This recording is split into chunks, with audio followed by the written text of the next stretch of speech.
Have you ever watched a child run after a butterfly?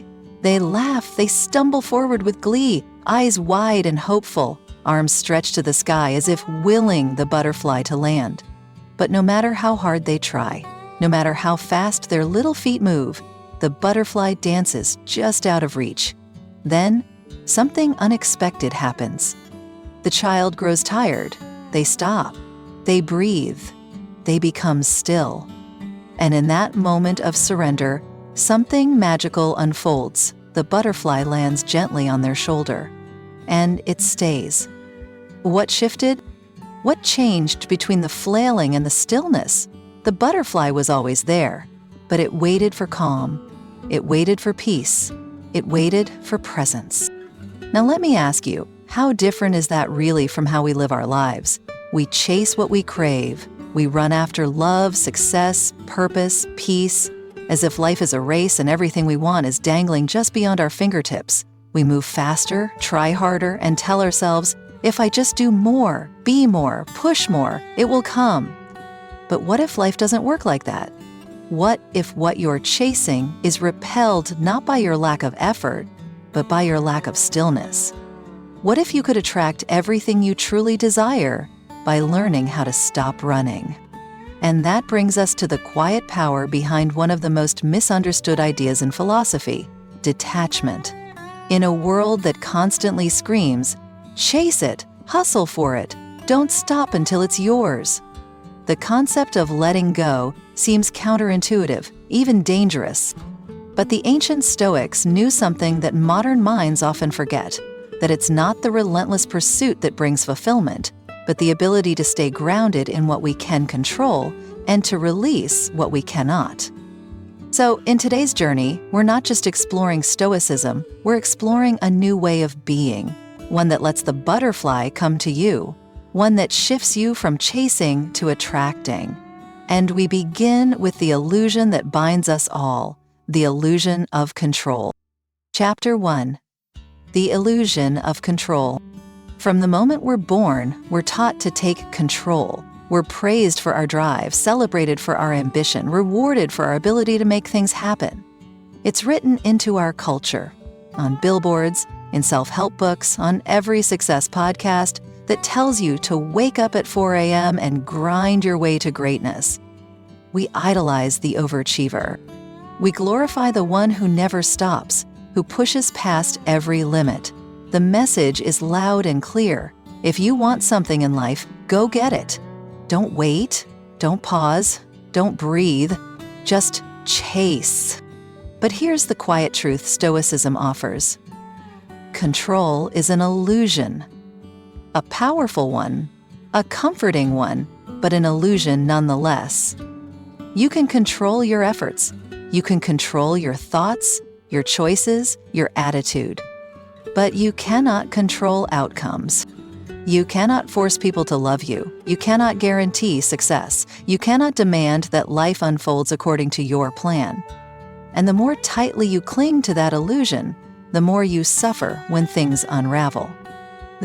Seneca warned us centuries ago, it is not the man who has too little, but the man who craves more that is poor. That poverty he speaks of, it's not about material things. It's the spiritual poverty of constantly chasing something you believe will complete you. It's the deep exhaustion of living in a state of lack, of wanting, of never feeling like what you have is enough. And when you are trapped in that state, even your victories feel hollow, because you're already chasing the next thing. Detachment, then, is not passivity. It's clarity. It's not about giving up on your dreams. It's about unhooking your peace from whether or not they come true. You still try, you still build, you still give your best, but your identity, your joy, your self-worth, they're not for sale at the altar of achievement. And that's where true power lies. Marcus Aurelius, perhaps the most burdened man in Rome as emperor, wrote these words not to the world, but to himself. You have power over your mind, not outside events. Realize this, and you will find strength. Imagine how different your life would feel if you truly believed that. If you woke up every morning knowing that your job isn't to manipulate the world, it's to master yourself. That your task is not to chase, but to align. Control, then, is not about dominance. It's about discernment. It's about knowing what belongs to you and what never did. And in the space between what you can control and what you must release, there lies the peace that you've been chasing all along. Chapter 2. Why chasing creates distance. Have you ever noticed that the harder you chase something or someone, the more it seems to slip through your fingers? The more intensely you want love, the more elusive it feels. The more desperate you are for success, the more distant it seems. The closer you try to pull it in, the further away it dances. It's not just frustrating, it's exhausting.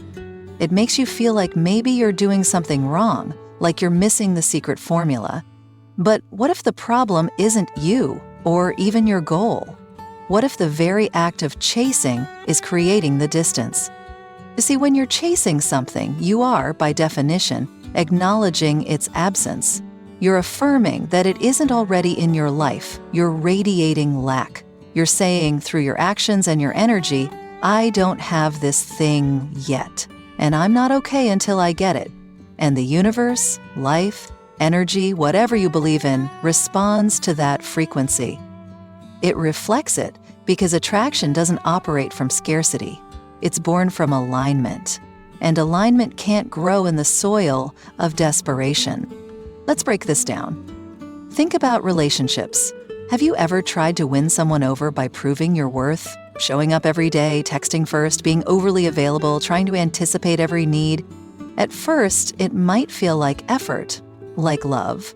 But over time, that kind of chasing doesn't build connection. It builds pressure. People don't feel drawn in by it. They feel overwhelmed by it. Why? Because your energy is screaming, please choose me, instead of calmly whispering, I already choose myself. That's the difference. That's the shift. When you chase, you say, I need you to complete me. When you attract, you say, I'm whole, and I invite you to join me. It's the same with success. The more you obsess over achieving the next goal, the more you're trapped in a loop of never-enoughness. Every win becomes a moving target. You get the promotion, but now you want the raise. You buy the house, but now you want the bigger one. You hit your revenue goal, but now it's not satisfying because someone else is doing more. And suddenly, you're living in a constant state of tension, always striving, never arriving, because your identity is hooked to a future event, and your present moment is always under attack. Marcus Aurelius offered us an antidote to this suffering when he wrote, if you are distressed by anything external, the pain is not due to the thing itself, but to your estimate of it. And this you have the power to revoke at any moment. In other words, your suffering doesn't come from the goal not happening. It comes from your belief that it has to happen in order for you to be okay. The Stoics weren't anti-success. They weren't emotionless. They were wise enough to know that fulfillment doesn't come from external results. It comes from internal orientation, from aligning your efforts with your values and letting the outcome unfold as it will. So, how do you break the cycle of chasing? You begin by redefining success. You make peace your metric. You decide that your worth is not contingent on how many things you accumulate, how fast you achieve, or who approves of you. You anchor yourself in your actions, not the applause. You give yourself fully to the process, and then you release the pressure of results. That's not weakness. That's mastery. Because in a world that's constantly rushing, constantly proving, constantly chasing, it takes real courage to be still, to trust, to believe that what is meant for you will find you, not because you forced it, but because you became the version of yourself who no longer needed to. Chapter 3. Practicing Modern Stoicism. It's one thing to understand detachment as a concept. It's another to live it, especially in a world that constantly pulls us toward urgency, comparison, and control. The modern world is noisy. Notifications blink. Expectations stack. Hustle culture doesn't sleep. In this environment, detachment can feel almost impossible. But that's exactly why it matters so much. Because if we don't consciously cultivate a different way of being, the world will decide for us, and it will always choose pressure over peace. That's where practicing Stoicism becomes more than philosophy. It becomes a survival skill. So, how do we live the Stoic path without becoming emotionless or cold? The answer is practice, not perfection, not suppression, just daily, imperfect, grounded practice. And it begins with awareness. The Stoics taught us that we suffer more from our reactions than from reality itself, that it's not what happens that breaks us, but how we interpret and internalize it. Epictetus famously said, "It's not things themselves that disturb us, but our opinions about them." That quote isn't just wise, it's liberating. Because if the problem lives in our interpretation, the solution does too. One of the simplest ways to reclaim that space between stimulus and response is through mindfulness. And no, it doesn't require incense or hours of silence. Mindfulness is simply the act of being fully where you are, without judgment. It's about noticing your breath instead of being consumed by thought. It's about tasting your coffee instead of scrolling through your phone. It's about being where your feet are instead of time traveling in your mind. When we become present, we stop living in the future. And when we stop living in the future, we stop chasing shadows. Start small. Take 3 deep breaths when you wake up, before checking your phone. Sit in stillness for 5 minutes before reacting to a stressful email. Listen fully when someone is speaking, not just waiting to reply. These moments may seem tiny, but they're everything. They are the foundation of inner stability, the soil where detachment grows. Another Stoic practice is nightly reflection. At the end of each day, take a few quiet minutes to ask yourself, did I live according to my values today? Did I do my part with presence and intention? And here's the key. Don't measure the day by outcomes. Measure it by effort, by alignment, by how true you remained to the kind of person you want to be. If you gave your best, even in the face of difficulty, even if the results weren't glamorous, that's enough. That's the victory. And then there's gratitude. Not the performative kind, not the kind you post about, but the quiet, soul-level shift that comes from noticing what is already good. Because gratitude is not denial of pain, it's the refusal to ignore beauty. When you practice gratitude, you shift your focus from what's missing to what's already present. You remind yourself that you are not empty, you are blessed, you are not behind, you are on your way. And that shift, subtle as it seems, changes everything. It softens your grip on outcomes, it brings you back to now, and it creates the emotional space where new possibilities can finally enter. Visualization is another powerful but misunderstood tool. Most people visualize outcomes, winning the award, getting the raise, falling in love. But Stoic visualization isn't about attaching to outcomes, it's about embodying energy. Ask yourself, how would I feel if I already had what I'm striving for? Then practice walking, speaking, and living from that emotion. Want peace? Practice acting peacefully now. Want confidence? Practice showing up as the version of you who believes. This isn't pretending, this is becoming. It's resonance, and like attracts like. Modern Stoicism is not about retreating from life. It's about participating fully, with less panic and more purpose. It's about showing up every day, not to control the world, but to control how you move through it. And slowly, patiently, you begin to notice. The more you live with presence, gratitude, and grace, the more life begins to open in ways that force never could. Chapter 4. Letting life surprise you. There's a subtle beauty in surrender. Not the surrender of weakness, but the surrender of wisdom. The kind of surrender that says, I've done my part, and now I trust the rest. This is where life begins to surprise us.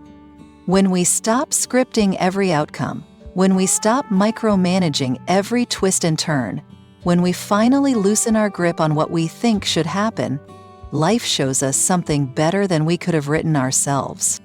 Let me share Sarah's story. For years, Sarah was the model of success. A high-achieving professional in a top firm, always the first to arrive, the last to leave. She thrived on control, on structure, on the adrenaline of checking boxes. She believed, as most of us do, that hard work was the ticket to fulfillment. But over time, something began to crack. Her days blurred into burnout. Her joy faded. Even her victories felt hollow, like climbing a mountain only to realize the view wasn't what she expected. She kept climbing, hoping the next peak would feel different, but it didn't. Until one day, after a sleepless night and a tearful morning commute, Sarah paused. Not dramatically, not in some Hollywood epiphany, just quietly. She stopped forcing. She stopped needing everything to mean something. She asked herself a simple question. What am I chasing, and is it chasing me back? The answer hit hard. She realized she'd lost touch with what lit her up. She wasn't building a life. She was surviving a ladder. So she shifted, not by quitting or moving to a mountain hut. She stayed. But she stopped controlling. She focused not on promotions, but on purpose.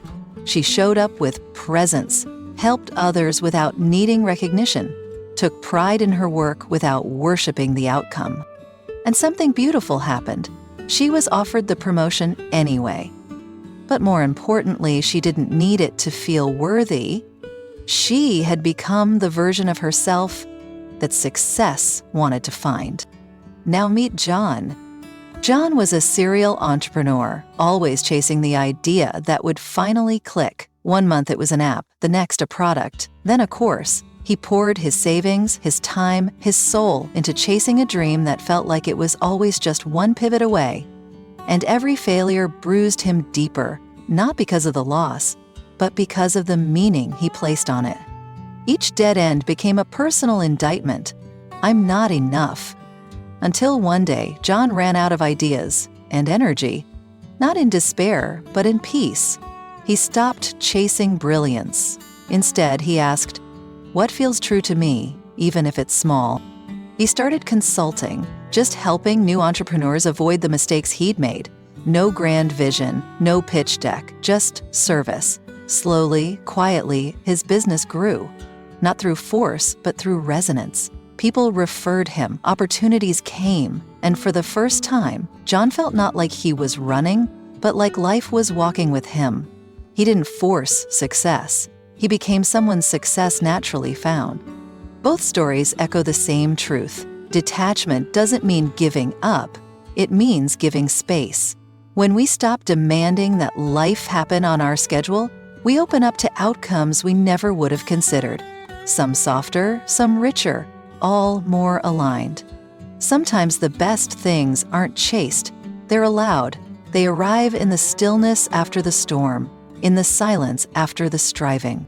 And if you're thinking, that's great for them, but my life isn't that simple, remember, this isn't about external change, it's about internal posture. It's about loosening the emotional grip you have on your outcomes. It's about shifting from obsession to openness, from forcing to flowing. You don't have to move across the world. You just have to move out of your own way. And slowly, life will begin to meet you where you are, not where you think you need to be. Chapter 5, Trust. Patience, surrender. There's a hidden strength that rarely makes headlines. It doesn't wear a suit, doesn't speak in slogans, and it never rushes. It waits, it watches, it trusts. It's the quiet power of patience, the rooted calm of surrender, the deep inner knowing that what's meant for you will never require you to beg, chase, or burn out. And yet, in a culture obsessed with speed and control, these virtues are often mistaken for weakness. But let me tell you the truth. Trust, patience, and surrender are not soft. They are some of the hardest, most courageous things a human can practice. Let's start with trust. Trust is not naive optimism. It is the decision to believe that while you may not control the path, you are still being guided. It's the courage to walk forward even when the map is blurry, to plant seeds even when you don't know the season, to stay open even when life has given you every reason to close. Trust is understanding that the process is wiser than your plans. It's believing that the delays, the detours, the doors that don't open, they're not punishment. They're protection. They're redirection. They're pruning you, not punishing you. And then there's patience. In a world of instant results, patience feels radical. It means staying steady when nothing is showing. It means resisting the urge to accelerate what needs time to unfold. Real growth, deep, sustainable, soul-aligned growth, takes time. Flowers don't bloom because we yell at them. Muscles don't build because we rush the reps. Relationships don't deepen on demand. Everything meaningful takes time. Patience is learning to love the pace of what's real. It's the art of not forcing, the grace of not rushing. It's breathing through the unknown instead of panicking in it. And finally, surrender. Not giving up, but giving over. Surrender is the sacred act of releasing your need to control every detail of your story. It's choosing alignment over anxiety, flow over force. It's stepping out of the narrow hallway of must happen this way and into the expansive field of I trust that life has a higher imagination than I do. Surrender is not passive. It's deeply active. It's you saying, I've done what I can. Now I open my hands, and those open hands, they are how life delivers its miracles. These three virtues, trust, patience, surrender, are the true tools of attraction. They are what allow us to stop chasing, because they anchor us into the present moment. And when you are fully present, fully grounded, fully alive, you don't need to reach. You already radiate. And what's meant for you, drawn by that energy, begins to move toward you, slowly but surely, often in ways you never could have orchestrated. But here's the catch. Practicing these virtues isn't a one-time decision. It's a daily devotion. You will be tempted to rush, to force, to panic. And in those moments, you'll need to return to your breath, to your center, to that quiet inner voice that whispers, wait, trust, let go. And as life begins to unfold not because you pushed harder, but because you finally made space for grace to enter. Chapter 6, A Life That Attracts. And now, here we are, full circle. Let's go back to the beginning, the child, the butterfly, the chase, and the stillness. You see, the butterfly was never running. It was simply waiting for the right energy, waiting for peace, waiting for stillness. And when the child finally stopped trying to control the moment, when they let go and simply existed, the butterfly came. Not because it was forced, but because the space was finally safe enough to land. That's the life we're called to live.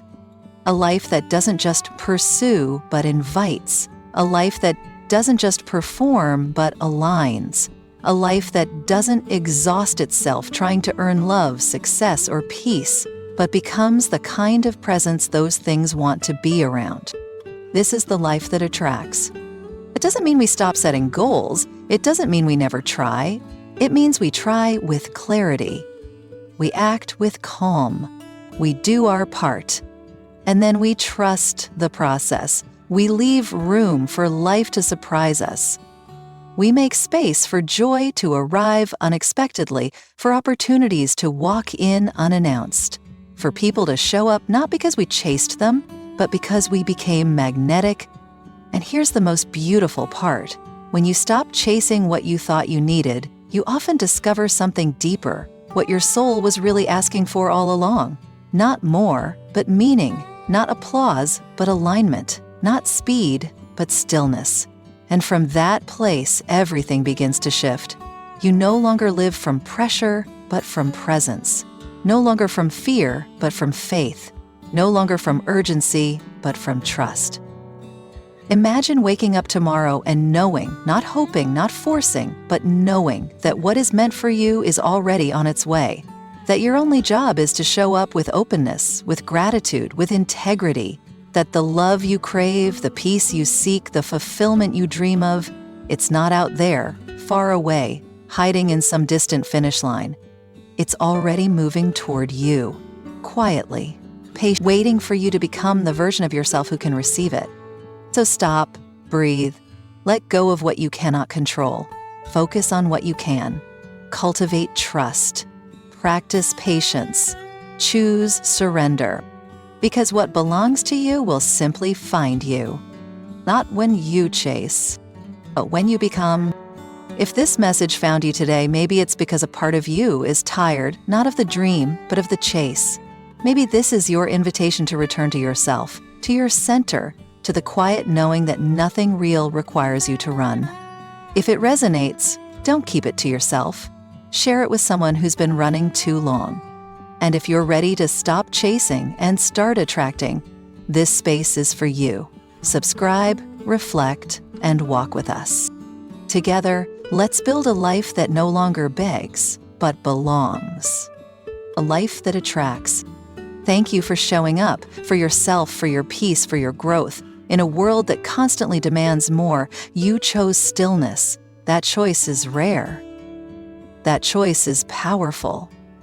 May it lead you back to everything you've been seeking, and may it remind you that you were never behind, you were simply becoming. We're grateful to have you here, and we can't wait to walk this path with you.